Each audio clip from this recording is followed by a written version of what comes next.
Doctor ortho Ayurvedic oil and capsule, अब दर्द भी घुटने टेकेगा। यूएस भारत डील पर सियासत तेज, पीएम मोदी पर भड़के राहुल गांधी, कहा कॉटन किसानों और टेक्सटाइल एक्सपोर्ट्स के साथ धोखा यूएस भारत डील को लेकर। गोरखपुर में सीएम योगी ने कहा दिल्ली गैस चैम्बर लगती है, यूपी वालों को बताया भाग्यशाली, स्वच्छता बनाए रखने और गंदगी न फैलाने की अपील। आप पार्टी ने कहा योगी जी भूल गए हैं कि दिल्ली में है बीजेपी की सरकार। अखिलेश यादव का चुनाव आयोग पर बड़ा हमला, वोटर लिस्ट को बताया धांधली, यूपी के विकास मॉडल को कहा फ्लॉप।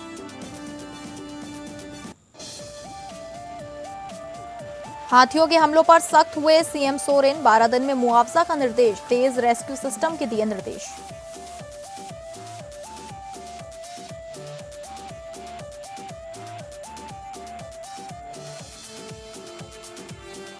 नमस्कार, आप सभी का स्वागत है और मैं हूं आपके साथ अंकिता सिंह। बुलेटिन की शुरुआत करेंगे जहां भारत अमेरिका ट्रेड डील को लेकर कांग्रेस सांसद और लोकसभा में नेता प्रतिपक्ष राहुल गांधी ने मोदी सरकार पर हमले तेज कर दिए हैं। राहुल गांधी ने शनिवार को सरकार पर इस डील के जरिए देश में कॉटन किसानों और टेक्सटाइल एक्सपोर्ट्स को धोखा देने का आरोप लगाया। राहुल गांधी ने कहा कि इस समझौते से दोनों सेक्टर्स को गहरा नुकसान होने की संभावना है।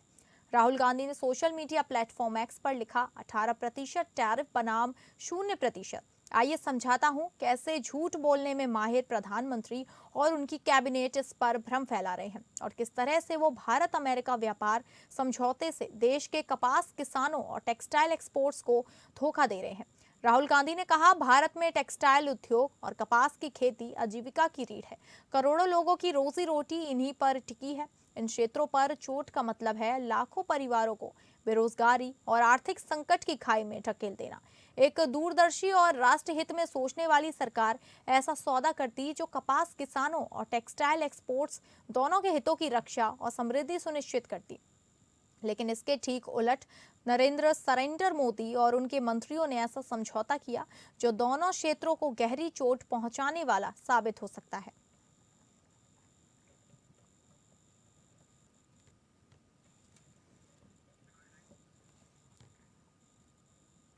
गोरखपुर में एक कार्यक्रम के दौरान यूपी के मुख्यमंत्री योगी आदित्यनाथ ने पर्यावरण के मुद्दे पर लोगों को संबोधित किया है। उन्होंने कहा कि दिल्ली में एयर क्वालिटी बेहद ही खराब है और राजधानी गैस चैम्बर बन गई है। वहां लोगों को पॉल्यूशन की वजह से सांस लेने में दिक्कत और आंखों में जलन होती है। मुख्यमंत्री योगी आदित्यनाथ ने दिल्ली की वायु गुणवत्ता की तुलना गैस चैम्बर से की है। मुख्यमंत्री ने कहा कि तेजी से विकास के बावजूद यूपी के लोग स्वच्छ वातावरण का आनंद ले रहे हैं। विकास गोरखपुर पहुंचे योगी ने कहा कि यहाँ का वातावरण काफी अच्छा है, प्रदूषण नहीं है। मुख्यमंत्री ने कहा कि पर्यावरण में गड़बड़ी से ऐसे ही होता है। हम भाग्यशाली हैं, हमारे यहाँ विकास तो है लेकिन पर्यावरण दम घोटने वाला नहीं है। गोरखपुर में कल्याण मंडपम के लोकार्पण कार्यक्रम के दौरान सीएम योगी आदित्यनाथ ने पर्यावरण संरक्षण और स्वच्छता के मुद्दों पर भी खास तौर से बल दिया। अपने संबोधन में उन्होंने कहा कि आज के दौर में दुनिया की सबसे बड़ी चुनौतियों में से एक पर्यावरण का बिगड़ता संतुलन है, जिसे तुरंत सुधारने की जरूरत है। उन्होंने दिल्ली के एयर पॉल्यूशन को लेकर भी टिप्पणी की। मुख्यमंत्री ने लोगों से अपील की कि वे अपने आसपास स्वच्छता बनाए रखें और कहीं भी गंदगी फैलाने से बचे। उन्होंने सिंगल यूज प्लास्टिक के साइड इफेक्ट्स को उजागर करते हुए कहा कि इसे नालियों या सड़कों पर ना फेंकना चाहिए। उनका कहना था कि छोटी छोटी अनदेखी फ्यूचर में बड़े पर्यावरणीय संकट को जन्म देती है। एयर क्वालिटी इंडेक्स में 400 से ऊपर दम घुटता है, आंखों में जलन होती है, सांस लेने में दिक्कत होती है। डॉक्टर को बुजुर्गों के लिए, बीमारों के लिए, बच्चों के लिए कहना पड़ता है कि आप घर से बाहर मत निकलिए, इतनी खराब स्थिति होती है। लेकिन जनता का दायित्व है शुद्धता और स्वच्छता पे ध्यान दें, गंदगी न होने दें, कूड़ा सड़क पे न फेंके, प्लास्टिक सिंगल यूज प्लास्टिक को नालियों में मत डालिए, सड़क पे मत डालिए, उपयोग मत करिए, ये नुकसानदायक है। देख रहे हो ना क्या दिल्ली में घुटन भरी जिंदगी हो गई है, ऐसे लगता है जैसे गैस चैम्बर में हो। एयर क्वालिटी इंडेक्स में 400 से ऊपर दम घुटता है, आंखों में जलन होती है, सांस लेने में दिक्कत होती है। डॉक्टर को बुजुर्गों के लिए, बीमारों के लिए, बच्चों के लिए कहना पड़ता है कि आप घर से बाहर मत निकलिए। इतनी खराब स्थिति होती है। आप गोरखपुर में कितना शानदार माहौल है, कहीं कोई दिक्कत नहीं, कहीं कोई एकदम घोटो माहौल नहीं, जहां मर्जी घूमते रहिए।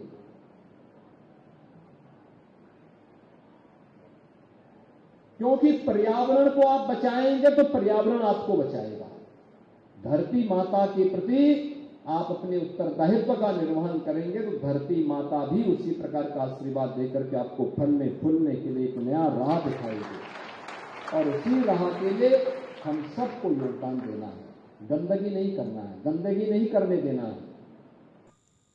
सपा प्रमुख अखिलेश यादव ने भाजपा सरकार पर राफेल डील, स्मार्ट सिटी में लूट और मतदाता सूची में धांधली का आरोप लगाया है। उन्होंने यूपी के विकास मॉडल को पूरी तरह विफल बताया। समाजवादी पार्टी के राष्ट्रीय अध्यक्ष अखिलेश यादव ने उत्तर प्रदेश और केंद्र सरकार को घेरते हुए तीखे सवाल दागे। कानपुर और लखनऊ के दौरे के दौरान उन्होंने राफेल सौदे से लेकर स्किल इंडिया की बंद होती दुकानों तक का जिक्र किया। अखिलेश ने आरोप लगाया कि सरकार केवल विज्ञापनों में चल रही है, जबकि हकीकत में भ्रष्टाचार चरम पर है। राजधानी लखनऊ में रविवार को सपा मुख्यालय में सपा मुखिया अखिलेश यादव की मौजूदगी में नसीमुद्दीन सिद्दीकी ने सपा का दामन थाम लिया। पहले से ही यह तय हो गया था कि नसीमुद्दीन सपा में जाएंगे। आज इसकी आधिकारिक घोषणा कर दी गई। मालूम हो कि नसीमुद्दीन सिद्दीकी बसपा सरकार में कैबिनेट मंत्री थे। पार्टी में उनका अच्छा रसूख था। इस मौके पर 3 महिला नेत्रियों समेत कई नेता सपा में शामिल हुए। अखिलेश यादव ने केंद्र सरकार की मेक इन इंडिया और इन्वेस्टमेंट की दावों पर सवाल उठाते हुए राफेल डील का मुद्दा फिर से गरमा दिया। उन्होंने कहा कि एक तरफ सरकार स्वदेशी निर्माण की बात करती है, लेकिन दूसरी तरफ 3600 करोड़ रुपए का नया ऑर्डर फ्रांस को दिया जा रहा है। यादव ने पूछा कि यदि सब कुछ बाहर से खरीदना है तो मेक इन इंडिया का क्या होगा। उन्होंने तंज कसते हुए कहा कि कानपुर जैसे औद्योगिक शहरों में स्किल इंडिया की दुकानें बंद हो रही हैं और कई जगह तो संचालकों ने किराया तक नहीं दिया है। ये ज्वाइनिंग इसलिए बड़ी मानी जा रही है क्योंकि ये पीडीए की जीत को और बड़ा करेगी। हम सब लोग मिलकर के जो इतिहास के पन्नों को जानते होंगे, इतिहास को जानते होंगे, कभी बाबा साहब भीमराव अम्बेडकर जी ने और डॉक्टर राम मनोहर लोहिया जी ने मिलकर के कोशिश की थी कि साथ आकर के देश को दिशा देने का काम करें। परिस्थिति और समय और राजनीति ने उन्हें समय नहीं दिया, लेकिन उसके बाद लगातार कोशिश होती रही है। गठबंधन बने, दूर हुए, गठबंधन बने, फिर दूर हुए, लेकिन हमें उम्मीद है कि इस समय, आने वाले समय में पीडीए और हम सब लोग मिलकर के उस लड़ाई को और मजबूत बनाने का काम करेंगे। हालांकि शेर और शायरी हम लोग कम जानते हैं,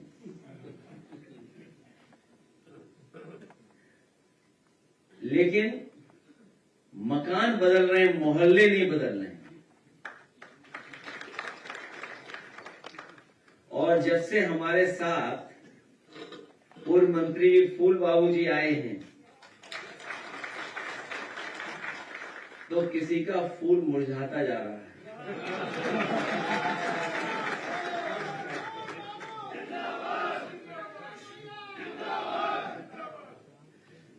और राजकुमार पाल जी के आने से हमारे पहले पाल साहब और मजबूत होने जा रहे हैं।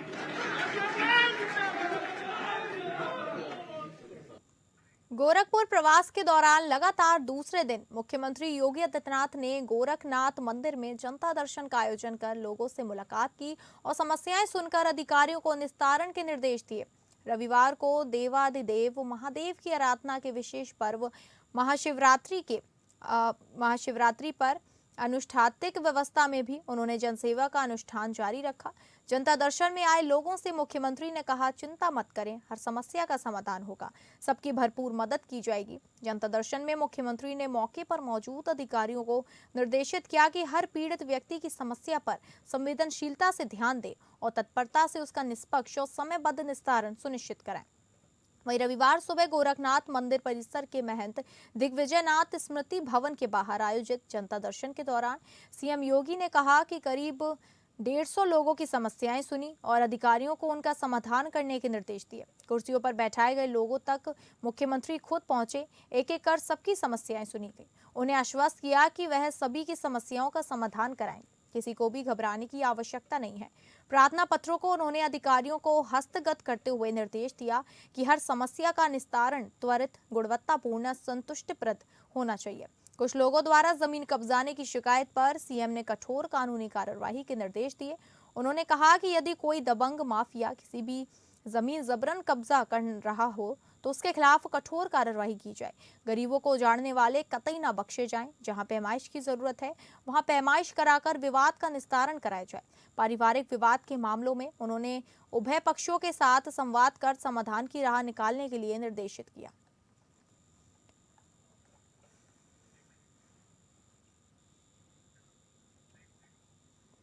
अगली खबर का रुख करेंगे, जहां छत्रपति शिवाजी महाराज की तुलना टीपू सुल्तान से किए जाने के बयान के बाद से महाराष्ट्र की सियासत गर्मा गई है।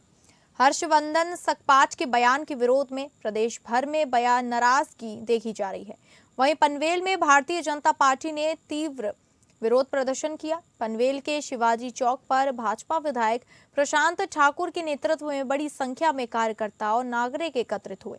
प्रदर्शन के दौरान जमकर नारेबाजी की गई और सकपाच के बयान की कड़ी निंदा की गई। आंदोलन में महिलाओं की भागीदारी भी उल्लेखनीय रही। महिलाओं ने सकपाच के पुतले और चित्र पर चप्पल मारकर अपना आक्रोश जताया। वहीं प्रदर्शनकारियों ने स्पष्ट कहा कि छत्रपति शिवाजी महाराज महाराष्ट्र की अस्मिता है, उनका अपमान किसी भी परिस्थिति में सहन नहीं किया जाएगा। भारतीय जनता पार्टी, शिवसेना और महायुति के कार्यकर्ताओं के माध्यम से हमने छत्रपति शिवाजी महाराज के साथ में टीपू सुल्तान की तुलना करने की हर्षवर्धन सकपाल, जो कांग्रेस पार्टी के महाराष्ट्र के अध्यक्ष है, इनकी जो निंदाजनक जो प्रयास था, इसका हमने धिक्कार किया हुआ है। हम सभी जानते हैं कि महाराष्ट्र के आराध्य दैवत के रूप में हम छत्रपति शिवाजी महाराज को जानते हैं। 19 तारीख को तारीख के अनुसार शिव जयंती है।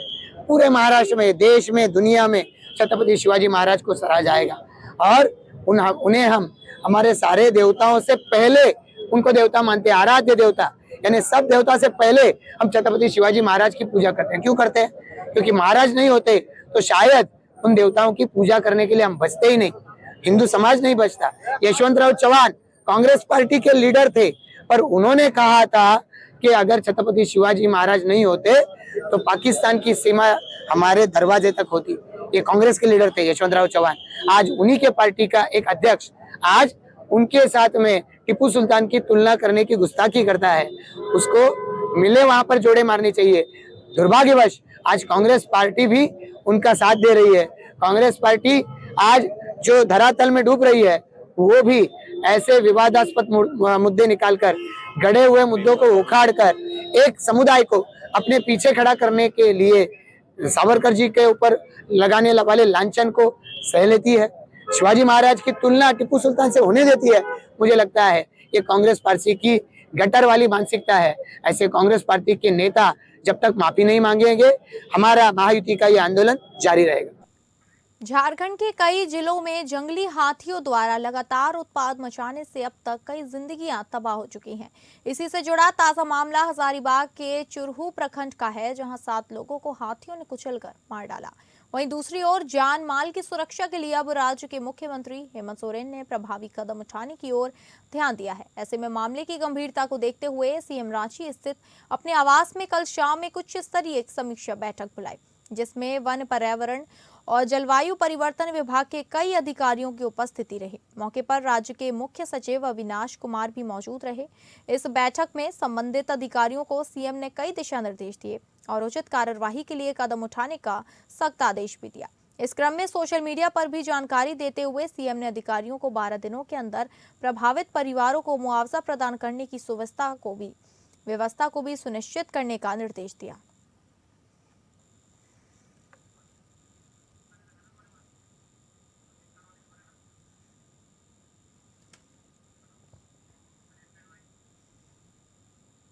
बलूचिस्तान लिबरेशन आर्मी के आमने सामने असीम मुनीर की सेना ने सरेंडर कर दिया है। पाकिस्तान सैनिकों ने बीएलए लड़ाकों के सामने घुटने के बल बैठकर सरेंडर कर दिया है। इससे मुनीर और शहबाज की अंतर्राष्ट्रीय बेइज्जती हो रही है। बलूचिस्तान ने 7 पाकिस्तानी सैनिकों को बंधक बनाने के बाद पाकिस्तान सरकार को बड़ा अल्टीमेटम जारी किया है। पाकिस्तानी सैनिकों के सरेंडर की तस्वीरें सोशल मीडिया पर मुनीर और शहबाज की गीदड़ भक्कियों की कलई खोल रही है। मुनीर की सेना को घुटने टेकवाने के बाद पीएलए के लड़ाकों ने पाकिस्तान को 7 दिनों का अल्टीमेटम जारी किया है, जिसमें उन्होंने 7 पाकिस्तानी सैन्य कर्मियों को बंदी बनाए जाने का दावा किया है और इसके बदले कैदियों की अदला बदली की मांग की है। बीएलए के प्रवक्ता ने एक बयान में कहा कि उनके लड़ाकों ने हाल ही में एक ऑपरेशन में 7 पाकिस्तानी सेना के जवानों को बंधक बनाया है।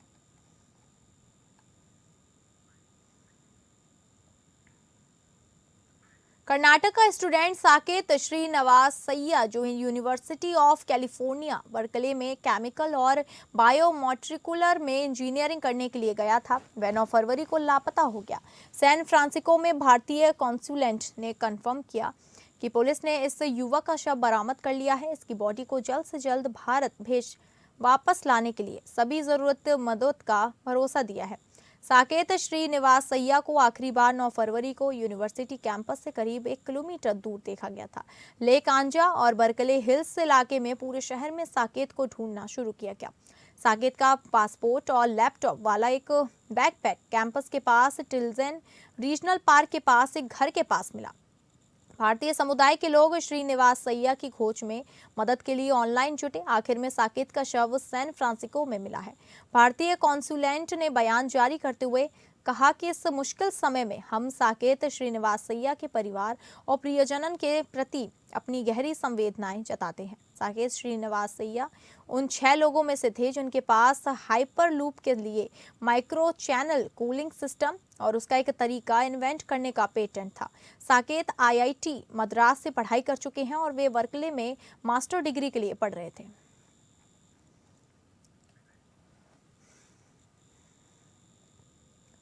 असम के डिब्रूगढ़ से कोलकाता के नेताजी सुभाष चंद्र बोस अंतर्राष्ट्रीय हवाई अड्डे के लिए उड़ान भरने वाली इंडिगो एयरलाइन की एक फ्लाइट में शनिवार को बम होने की धमकी मिली है। यह धमकी इंडिगो की फ्लाइट के अंदर वॉशरूम में लिपस्टिक से एक नोट में लिखा हुआ था। विमान में बम की धमकी होने की सूचना मिलने के बाद इसकी तुरंत ही इमरजेंसी लैंडिंग कराई गई। कोलकाता हवाई अड्डे के अधिकारियों ने कहा कि इंडिगो एयरलाइन की फ्लाइट में बम होने की सूचना मिलने के बाद एहतियात के तौर पर तुरंत सुरक्षा एजेंसियों को अलर्ट किया गया। वहीं विमान की शनिवार सुरक्षित रूप से कोलकाता एयरपोर्ट पर इमरजेंसी लैंडिंग कराई गई। लैंडिंग के तुरंत बाद सुरक्षा प्रोटोकॉल के तहत विमान को आइसोलेशन वे में लेकर लाया गया। आइसोलेशन वे में पहुंचने के बाद विमान में बैठे सभी यात्रियों को सुरक्षित रूप से निकाल लिया गया।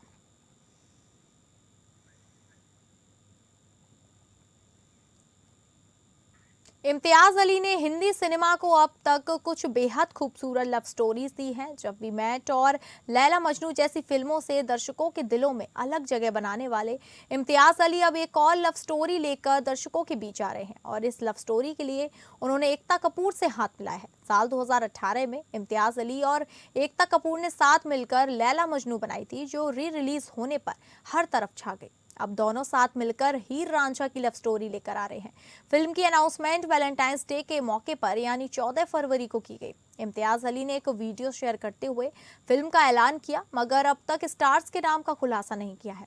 एकता कपूर और इम्तियाज अली ने 14 फरवरी को हीर रांझा का ऐलान किया। एक एनिमेशन वीडियो के जरिए फिल्म की घोषणा की गई।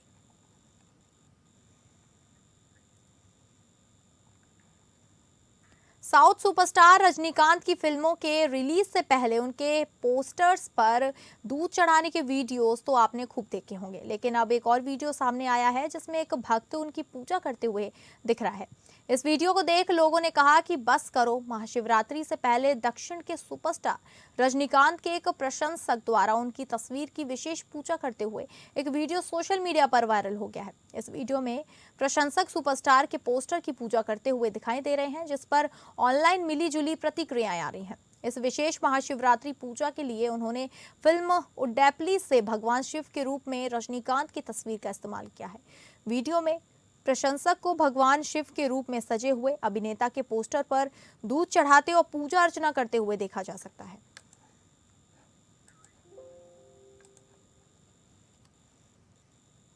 तो फिलहाल इस बुलेटिन में इतना ही। नमस्कार।